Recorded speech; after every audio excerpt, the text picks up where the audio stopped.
Imagine a young boy standing alone in front of an old mirror. The room is small. It is a little dark. Outside, his brothers are laughing. Their voices carry through thin walls. The boy does not join them. He watches his own feet in the glass.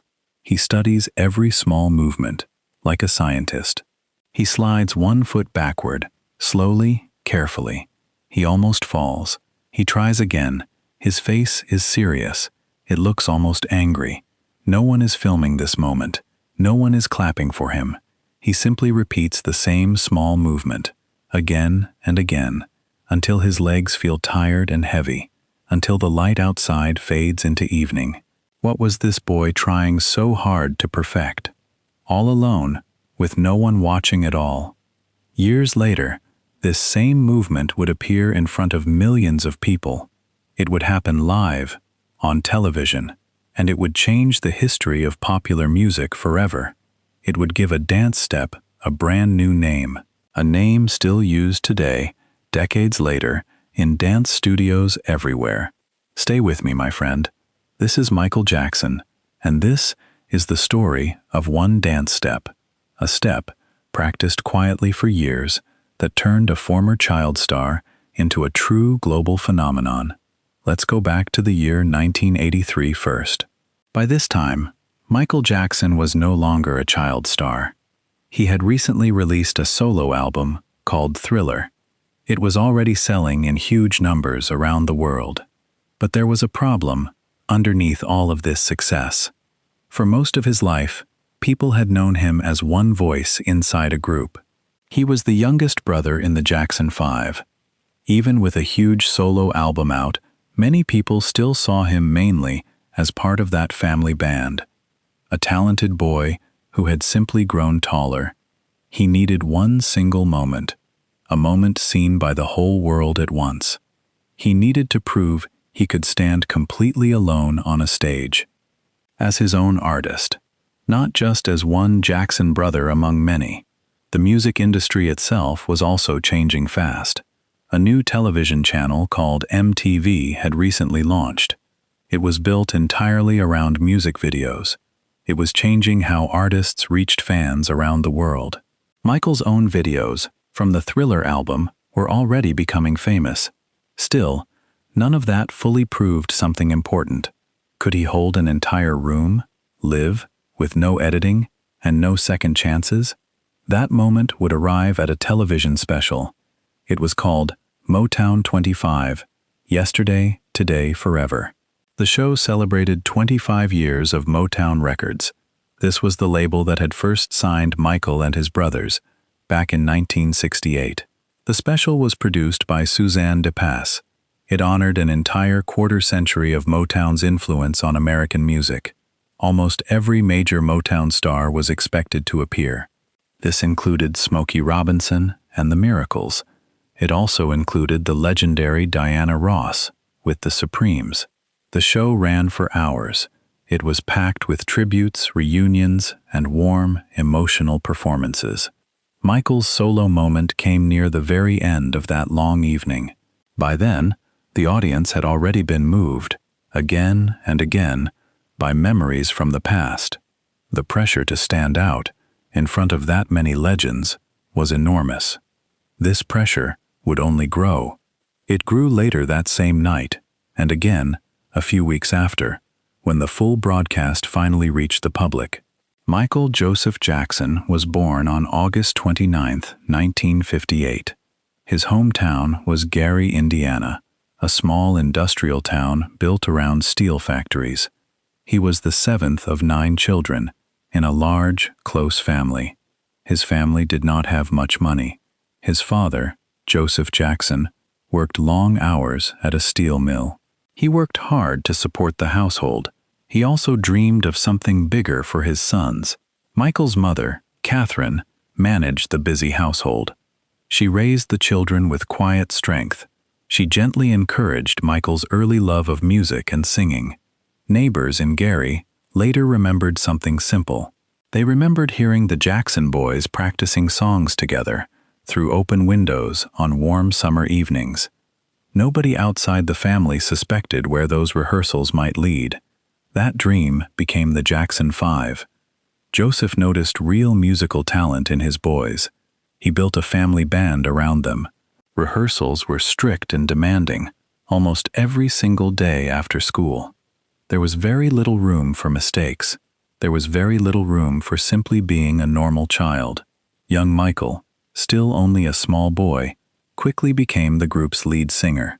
This happened largely because of his surprising, powerful voice and his natural sense of rhythm. As a very young child, Michael would study performers on television for hours. He memorized every step, every turn of the head, every small expression. His older brothers practiced together as a group, but Michael often kept practicing on his own. He practiced long after the official rehearsal had already ended for the night. Other children his age went to regular school. They played after class. They spent weekends with friends. Michael spent much of his childhood differently.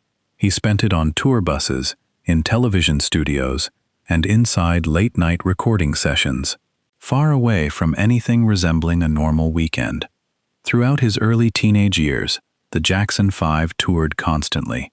They performed in city after city, often several nights in a row. Private tutors taught him schoolwork, in short breaks between shows. Many years later, Michael said something quiet and honest. He sometimes watched other children playing outside, from the window of a car. He wondered what an ordinary afternoon might feel like. This was the quiet cost behind those early, dazzling years of fame. By 1979, Michael had grown from a child star into a young adult artist. He released a solo album called Off the Wall. The album was a major success. It was filled with songs that showed a more mature, confident sound. It proved, for the first time, that Michael could shine alone, separate from his brothers. Still, one question remained, deep inside the music industry and deep inside his own mind. Could he ever truly step out from under the shadow of the Jackson 5? Could he become something entirely new, entirely his own? Two doors seemed firmly closed to him during these early years. First, he almost never experienced an ordinary childhood. No lazy afternoons, no simple games. Rehearsals and performances filled nearly every hour of his day, year after year, with almost no real break. Second, inside his own family, he constantly had to prove himself. He stood next to older, more experienced brothers. He was often the smallest person in the room, yet he was still expected to sing lead vocals, with a confidence far beyond his actual age. Still, Michael had one remarkable strength from a very young age. He could watch a movement one single time and repeat it almost perfectly. He studied dancers and performers with intense focus. He absorbed small details that most people would never even notice. It might come from an old film. It might come from a television show. It might come from another dancer, performing just a few feet away. This gift, for careful, patient observation, would shape his entire future career. But Michael also carried a real weakness underneath all that talent. He struggled to feel that anything he did was ever truly good enough. This was true no matter how much praise surrounded him afterward. Even after huge success, doubt would quietly follow him. It whispered that he needed to try even harder. It told him to prove himself again. Let's see exactly how that quiet doubt shaped the biggest night of his career. In 1968, Motown Records signed the Jackson 5 to a recording contract. Michael was only 10 years old at the time. The very next year, their song, I Want You Back, reached #1. Michael, at only 11 years old, was suddenly one of the most famous children in America. The group appeared on major television programs. This included a memorable performance on The Ed Sullivan Show, watched by millions of families. Success this large, this fast, changed everything about his daily life. Cameras followed him everywhere. Adults expected him to behave with the calm confidence of a much older performer. Around 1980, a young dancer named Jeffrey Daniel met Michael for the first time. Daniel was a member of a group called Shalamar. They met backstage at a performance in Disneyland. Michael, together with his young sister Janet, had watched Daniel perform a smooth, backward sliding step. Daniel called it the backslide. He had first shown it on the television show Soul Train back in 1979. Michael was fascinated. He asked Daniel to teach him the movement. Daniel agreed. Beginning in 1981, the two worked together privately, session after session. They refined every small detail of the step. Michael did not simply learn the move once and move on. He kept practicing it, quietly, for roughly 2 full years. He practiced alone in rehearsal rooms, in front of mirrors, just like the one from our opening scene tonight. The technique itself looks simple, but it is not. The dancer rises onto the toes of one foot. The other foot glides smoothly backward, along the floor.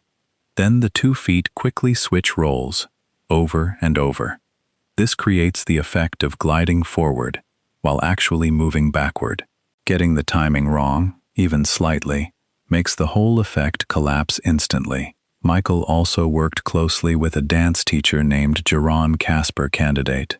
Together, they polished the timing, the balance, and the exact angle of every step. Even his own brothers began to notice something.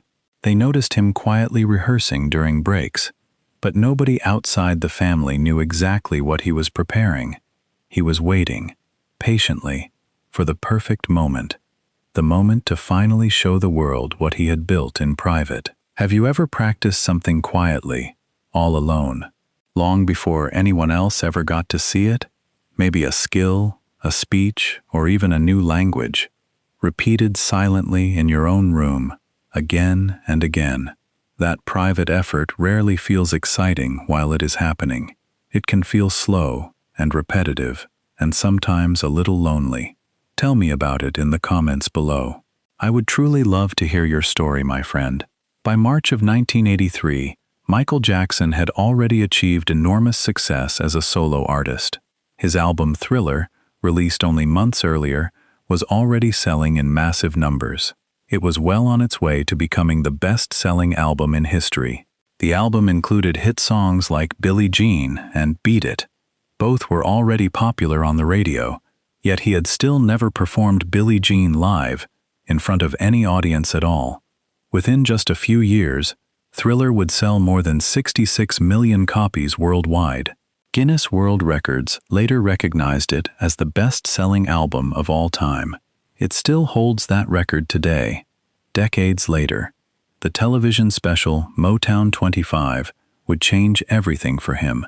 It would happen in a single, unforgettable night. On March 25, 1983, the show was taped before a live audience. The location was the Pasadena Civic Auditorium in Pasadena, California. Legendary Motown artists filled the stage that night, one act after another. They were celebrating 25 years of music history. At one emotional point in the show, Michael reunited with his brothers. Together, they performed a medley of old Jackson 5 hits. This included I Want You Back and I'll Be There. It was the first time his brother Jermaine had performed with the group since 1975. He had left the group that year. Family members watched from the wings. They had followed this journey from Gary, Indiana. They felt the full weight of how far these brothers had traveled together. The crowd already felt the emotional weight of the entire evening. Then, after that warm, emotional medley, something shifted. Michael stayed alone on the stage. His brothers quietly stepped back into the shadows behind him. He spoke briefly to the audience, about the old songs, and about the new songs too. The lights around him narrowed into a single, tight spotlight. He put on a black fedora hat. The familiar bass line of Billie Jean began to play through the speakers. Now, my friend, imagine that exact moment. 4 minutes, completely alone, on the biggest stage of his career. The theater grew almost silent. Everyone waited to see what he would do next. He wore a sparkling black jacket and one single glove covered in crystals, an outfit the world would remember for decades. He began to move. He spun and kicked and slid across the stage with total confidence. His own brothers, watching from backstage, already knew something special was coming. They had quietly seen him rehearsing this new movement earlier that week. The audience had absolutely no idea what was about to happen. During the second verse of the song, Michael suddenly slid backward. It happened smoothly, almost as if gravity did not apply to him anymore. It looked, to everyone watching, exactly like walking on the surface of the moon. The audience rose to their feet immediately. They cheered and screamed. Cameras caught other music legends in the crowd. They sat among the general audience, clapping, looking at each other in complete disbelief. There was a strange, brief pause in the room. It felt as if the crowd needed a second to understand what they had just seen. Then the applause finally broke loose. This was the moment. This was the private mirror rehearsal, finally shown to the entire world. Michael continued through the rest of Billie Jean. Then he moved into a short performance of Beat It as well. He kept the crowd's excitement alive until the very end of his set. The audience stayed on their feet for nearly the entire performance. Nobody wanted to sit back down until the music finally stopped. By the time he finally left the stage, the room felt completely different. It felt nothing like the warm, emotional mood of the earlier family medley. Something new had clearly just been born, in front of everyone's eyes, and everyone in that room knew they had witnessed it firsthand. The special later aired on NBC television on May 16, 1983. More than 47 million people watched it from their homes. Overnight, that single movement earned a brand new name, the Moonwalk. In the days that followed, one of the show's producers remembered something. He was traveling for an unrelated interview in Washington. He heard Michael's name mentioned everywhere he went, in taxicabs, in elevators, even inside government buildings. People with nothing to do with music were suddenly talking about this one dance move. The very next day after the taping, the legendary dancer Fred Astaire called Michael on the telephone. Astaire told him something remarkable. He said Michael had just done something Astaire himself had tried to do his entire life. Michael grew up idolizing dancers like Astaire. For him, that one phone call meant more than any review or any headline ever could. But even a moment this big and happy did not feel simple to Michael himself. Right after he walked off the stage that night, he did not celebrate. Instead, he went backstage and quietly cried. He was convinced, deep down, that he had performed poorly. That old, familiar doubt returned immediately. It returned in the middle of what would become one of the most celebrated performances in music history. Then, walking toward his car outside the building, a small boy stopped him. The boy told him how amazing he had looked. He asked who had ever taught him to dance like that. That one small, honest compliment helped calm Michael's racing mind, at least for that particular night. In the weeks and months that followed, expectations around Michael grew even heavier. Every future performance, on every stage, in every country, would now be measured against those 4 minutes in Pasadena. Newspapers and magazines wrote endlessly about the performance. They replayed it. They analyzed it. They asked how he had learned to move that way. Fans everywhere wanted him to repeat that same magic again and again at every single show. For an artist who already doubted himself constantly, that kind of pressure never really disappeared. It simply grew larger, alongside his growing fame. In the years that followed Motown 25, Michael's solo career grew even larger. He released more successful albums, including Bad in 1987 and Dangerous in 1991. Each one was filled with more hit songs and more record-breaking tours around the world. By the end of the 1980s, the media had already given him a lasting nickname, the King of Pop. In 2001, he was formally added to the Rock and Roll Hall of Fame as a solo artist. This added to an earlier honor with his brothers in the Jackson 5. Through every stage of that later career, one image stayed with him. The image of him gliding backward across that Pasadena stage. It remained one of the most repeated images in music history. Today, the moonwalk is instantly recognizable, almost everywhere on Earth. Children learn it in schoolyards, watching videos, teaching each other in playgrounds far from Pasadena. Wedding guests attempt it on dance floors, usually with far less grace than the original. Athletes have performed it after scoring important goals in major sporting events. It appears in movies, television commercials, and countless tributes across generations who never even saw Michael perform it live. That single glove and that black fedora hat became instantly recognizable symbols of Michael Jackson himself. They appeared on posters, costumes, and Halloween outfits for decades afterward, all traced back to that one specific night in Pasadena. Why did this one dance move become such a powerful, lasting phenomenon? There are 3 clear reasons behind it. Together, they connect a quiet, lonely childhood directly to one of the most watched performances in television history. First, think about the years of quiet, disciplined practice. Practice mostly alone, in front of a mirror. It made an extremely difficult movement look completely effortless. It was the same kind of patient repetition his father had demanded from him since childhood. Only now, it was aimed entirely at his own personal goals. Second, he was brave enough to try something new during an enormous, high-pressure moment. Instead of playing it safe, with older material the audience already knew. Third, the emotional setup of that night mattered too. It followed a warm, emotional family reunion with his brothers. That made his sudden shift into something new feel even more powerful and surprising to the watching world.